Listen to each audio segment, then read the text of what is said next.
guys, it's Chef Andrea, and today we're having a little chat on the Cookbook Corner about cookbook collecting. And I'm out in the store today. It's really noisy in the kitchen. Chef Greg is in there prepping up for tonight's class. And also, the seasons have changed. And so the store lighting is so much better at this time of year. So I'm hanging out here in the shop. And I'm having a coffee.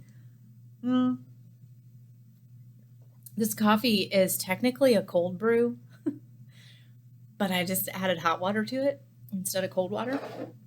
And then I'm also, the creamer that I'm using in this is a sweetened oat milk, and it's oatmeal cookie flavored sweetened oat milk. It's really yummy. It's kind of addictive though. Be careful.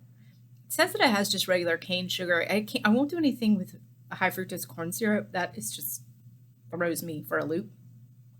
But regular sugar is not too bad. Anyway, it's delicious. So here's the thing.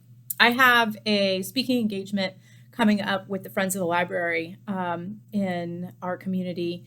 And the theme is cookbook collecting. And we're going to be talking about kind of the difference between cookbook writing and cookbooks versus food writing is kind of the theme underlying the collecting of cookbooks. And so the Friends of the Library, I've done some engagements with them before, and it's really a lot of fun.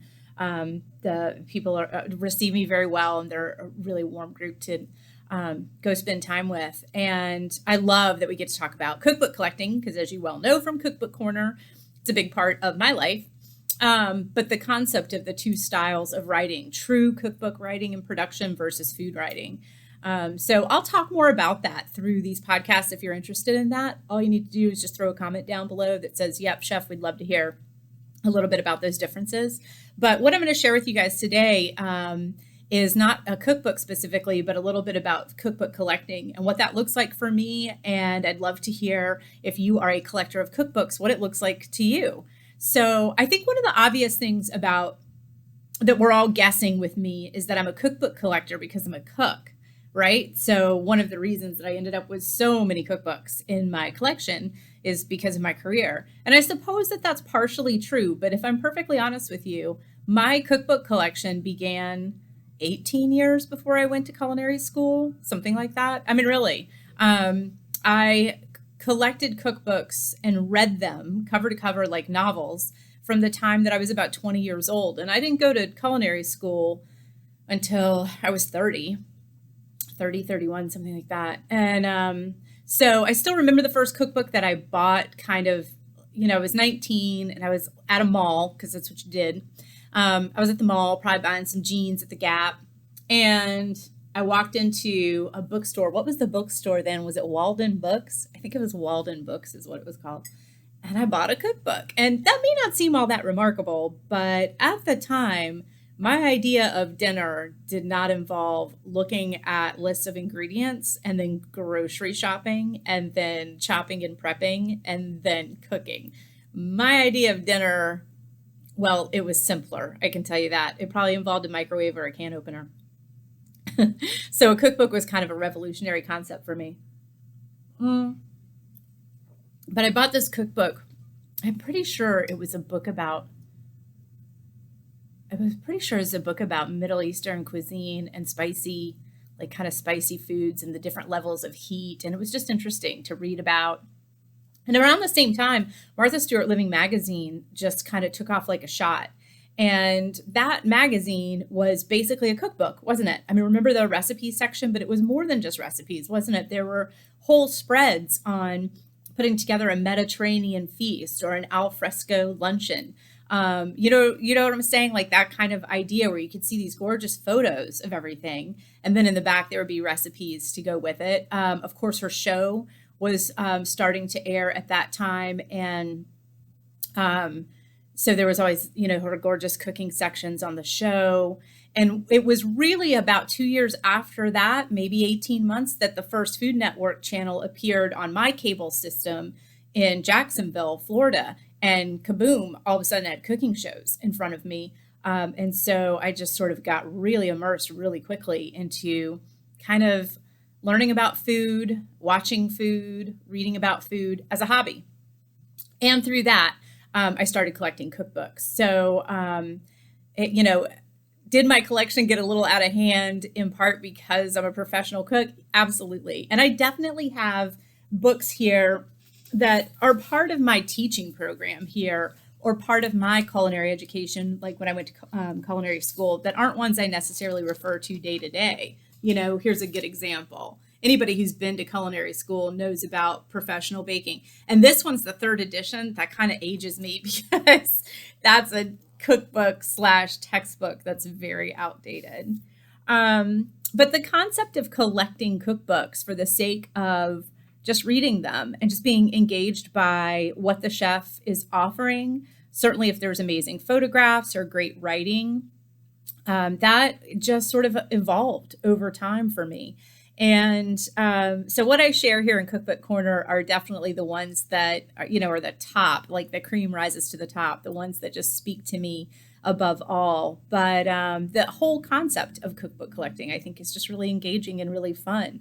One thing that I love about cookbooks is that at a glance, first of all, at a glance, you can tell basically when a cookbook was written.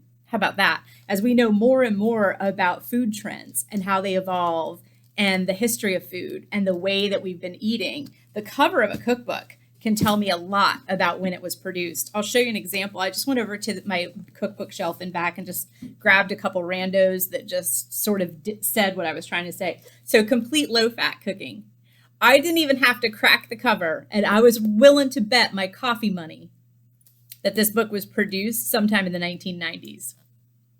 Because that's when we were low-fat obsessed, right? That was the trend. And sure enough, the copyright date on this particular one is 1998 with an original of 96. So there you go. Low-fat cooking, 90s trend. It's just not a thing that we hear a lot about these days. So one thing that's fun about collecting cookbooks is just looking at a cover can tell you something about the era that is being covered within those pages. Here's another good example. I have, oh, you know what? Somebody asked me, how do I categorize my cookbook collection? How do we set that up? And I actually do it by theme. So we have a Chinese section and a Japanese section and a Korean section and a Thai section. And those are all in the Asian section, right? And then I have a French section, and then I have German, and then I have bread baking, and then I have pastry. I have actually a whole section on celebrity chefs that's just its own thing, because a celebrity chef tends to put out everything, don't they? I mean, Martha Stewart has recipes for Italian and French and pastry and bread. So where would she go? I just stick her under celebrity. Ina Garten, it's the same thing. I mean, she has a whole book devoted to cooking in Paris, but a lot that are just devoted to entertaining and are so generalized. Within that, there might be a curry dish or there might be some French dishes, but where would it go? So celebrity chefs. So looking over in the Asian section, I was able, with a glance at a cover, to determine if my cookbook I was about to grab was going to be a current Asian cookbook or a more historical Asian cookbook. I think this cover tells us a lot about when this was produced. And this particular one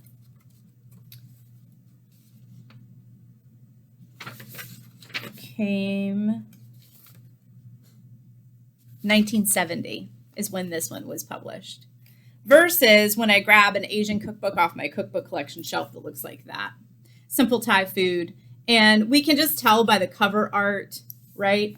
Just a ramen bowl with an egg in it. That says a lot about how current this guy's going to be. And so sure enough, when we look at his publication date, let's see if we can find it. Of course, I won't be able to find it. But I'm going to guess in the 2000s. This is a relatively recent appearing book to me. I don't know why this doesn't have a copyright date in it. But yeah, I mean, the author was involved with CNN travel shows. I'm going to say early 2000s, just to guess, just by looking at it, right? Versus, again, from the Asian shelf.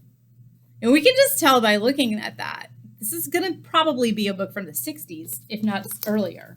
let's see what this one says, if it has a date in it. Original printing, 1960. Second printing, 1970. So there we go. Original 1960 artwork. And it just has an appearance, doesn't it? So just at a glance in a cookbook collection, I can tell when I'm bringing a book in, kind of what time frame, where it came from. But what's interesting to me about that is the eating styles. You know, food is incredibly trendy, very much like fashion. And what the food trends are in any given decade, and we'll just go by decades, right? 10 years at a time. The trends are influenced entirely by economy, by world trade, by availability. Certainly in America, our trends are so affected by what's considered new health standards, low-fat cooking, 90s. So I just love that part of cookbook collecting too. And to be honest with you, in my 20s, long before I thought I would get into a culinary career or ever thought that would be a thing for me, reading cookbooks was like a more engaging glimpse into history. So I've always been a little bit of a history buff and a little bit of an art buff, but in the world of cookbooks, I could get a feel for the expression of people in any generation through the foods that were so popular at that given time. You know, the mid 20th century, everything starts to be about convenience and speed versus the cookbook I showed you guys in the Miss Beaton's episode, where everything is about either extreme economy. Remember the pages and pages and pages of calf's head recipes, or extreme opulence. Remember that towers of seafood and these just incredible standing pies and Charlotte Russe and these just beautifully displayed things. Wow, that's a statement, isn't it? So that part of the cookbook collecting, I just think is really fun. The history and just sort of diving into what is popular when and why. So enjoyable stuff with that. I hope you guys are sipping on something lovely today. It is genuinely fall here. So it's been like, we had a couple days this week where the high was 60. That's really unusual. And we debated having a fire. If you live someplace that's actually cold, I know that seems crazy to you, and then my husband and I were arguing about how cold it was in the house, as I wanted him to turn the heat on, and he was trying to convince me that the temperature in the house was 70, and I was freezing under a blanket. I was like, that can't be accurate. Anyway, food trends. So just by looking at a book, we're going to go through in Cookbook Corner. I'm going to take you through some of the older cookbooks. We've already taken a dive into the Miss Beaton's. We'll continue through. I've got some gems from the 50s and 60s and 70s. And recently we rearranged all the books in our house. We were rearranging all the cabinets, and we got some new bookshelves, and everything needed to come out and be dusted anyway. And I mean, even just looking at my Martha Stewart collection, the evolution, I can't wait to show you the cover of the original Martha Stewart cookbook that I bought, the original Martha Stewart Entertaining, compared to the cover of, one of her magazines or books today. It's just really fun. The styling and the trends, they're just so different. So cookbook collecting, when I go to talk to my group next week, we're going to talk about procuring a collection, kind of how to do it, what you're looking for, where to find some gems for your collection. My favorite place to this day still is going to be thrift shops, vintage shops, things like that. But I also love to take a walk through a current bookstore. When I travel, I like to hit up the Visitor Center. In Charleston, the Historic Society is where I bought the Pat Conroy cookbook. And it's also where I found 3 really cool rice growing and rice-based cooking books in the South Carolina historical shop. So when I travel, I'll hit up a visitor center or a historical shop, something like that, because those will typically have local authors that you might not get access to otherwise. Local authors might have done a one run or small production, or there could be a compilation of local chefs. Our local museum in Jacksonville, the Comer, did a really beautiful cookbook a few years back, and it was a compilation of all the great chefs in the area. So that's really cool. You're going to get access to all of their concepts, ideas, beautiful photos in one collection. And those types of things you tend to find when you travel at like visitor centers and things like that. So that's one place where I procure them. Like I said, vintage and thrift shops, and then hit up a good bookstore every now and then and just see what's out. Who's published something new? Does it warrant adding it to the collection? I do have a few little rules for myself when I pick up a book. One thing is that I flip to 3 random pages. So like page 20, page 40, and page 60, just random. And was there anything on any of those 3 pages that was engaging? And what I mean by engaging is, have I never seen it before? Was it a twist on something that was exciting? Did some part of one of those pages make me want to read the rest of that page? You'd be surprised. There are often times that I can go through a book, page, and kind of say, I think I have this. I think I've seen this. I'm not all that super excited. But of course, I have a ton of books. And so I'm not really actively adding to my collection these days. I'm really more looking for those little gems. Or if someone like the unbelievable Deb Perlman of Smitten Kitchen comes out with a second volume, I wouldn't even crack it. Like when her second volume came out, I just bought it, and I bought it for people that I love. Like, her books are so amazing. I think Ina Garten kind of falls in that category. When she puts out a book, I grab it. Her collections are just tried and true, and they're lovely, beautiful photos. So that's somebody that I just kind of add to every time I see something. But so take a look around different places and estate sales, garage sales, things like that. It's worth kind of rummaging through. A good friend of mine did a huge cookbook purge. I mean, he got rid of, I'm going to say he got rid of 100 cookbooks and kept 4. Like, he just said, look, these are the ones that really matter to me. The rest of these are just kind of all that stuff I just added to and had fun with, but I'm just done with them. And of his 100, I mean, I probably kept 10 for myself. So I don't just add for the sake of adding. By the way, the rest of them, we did a cookbook exchange here at the studio, and people could bring in books and take out books, and that was really fun. And then what was left behind, we just donated to the Friends of the Library. So for their book sale drives that help raise money for the library systems here in Florida. So another sip of coffee. You have a sip of whatever you're sipping on. So cookbook collecting. I'd love to hear from you guys. I hope that train can you hear that train? I'd love to hear from you guys what your cookbook collection looks like. What do you have? What do you love? Have you purged it? And if you did, what did you keep? What made the cut? That's always kind of fun to see too. And through this series, I'll continue to share with you my favorites, but I would love to hear about some of your favorites. And we will definitely dive into some historical books that really show us some trends. I told you guys in Miss Beaton's that was the oldest cookbook in my collection, right? If you haven't seen that episode, check it out. I share with you the Miss Beaton's Everyday Cookery and Housekeeping book. And when I say this is the oldest book in my collection, I don't mean it's the first book that I bought. I mean the publication date. And we've decided that this was published somewhere between 1865 and 1890. Old.